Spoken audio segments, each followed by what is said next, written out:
If you are an active member of the Bedwars community, then you would understand that bridging is an imperative part of the game. But to understand where this came from, we have to start from the beginning.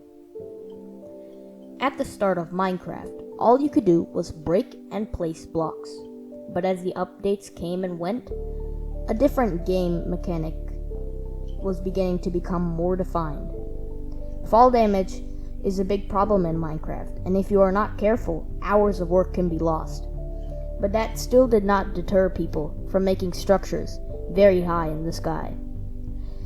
At this point in time, there was only one solution to this problem, and since there was the ability to make blocks float, people were beginning to take advantage of that, and thus, bridging was born. The first forms of bridging was sneaking so that you don't fall down, and placing a block on the side of the previous block. This began to catch on in the community very quickly, and was very easy to learn. Soon, servers were introduced into Minecraft, and people began to create plugins for the server. Games like Skywars and UHC were created as the first forms of competitive Minecraft. Bridging was still as imperative as it was in survival, and in Skywars, if you could not bridge correctly, you would fall and lose every time. And if you had decided to make a sky base in UHC, you would have to learn how to bridge if you wanted to make it into the next ring. And like all things, bridging began to evolve into a community. When the game Bedwars was released, it was made as a spin-off from the game Egg Wars. Bedwars was a game where you respawn as long as your bed is still standing. If your bed gets broken, then you will not respawn anymore.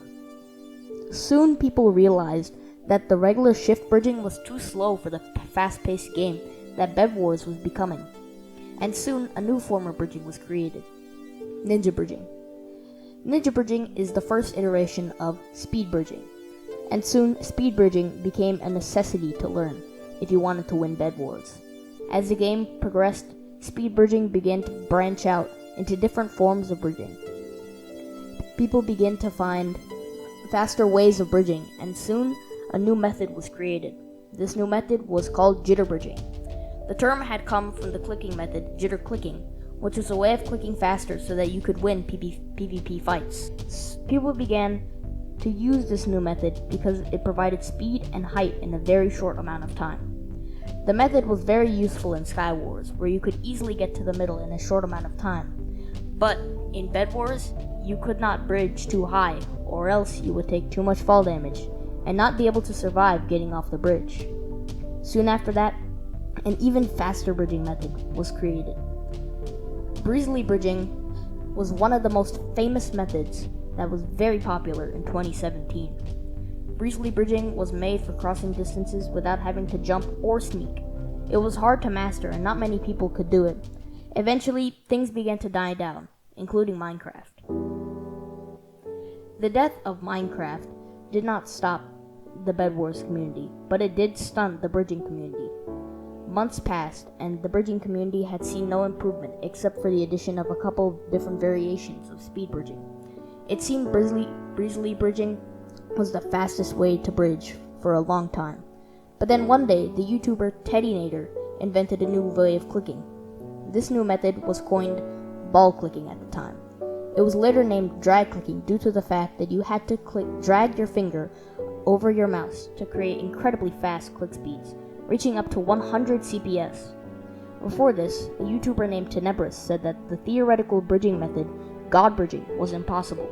With drag clicking, you could achieve incredibly high CPS, thus enabling you to god bridge for extended periods of time.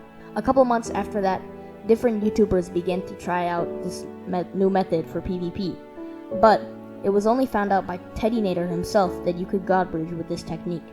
Soon, many creators such as CoolDude951 and Bedless Noob began to rise.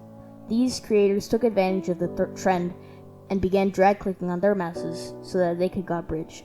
Since then, the bridging community has evolved into a community filled with speed bridgers, breezely bridgers, and god bridgers. Each different method led to the next, ultimately leading in the rise of an art that will not soon be forgotten.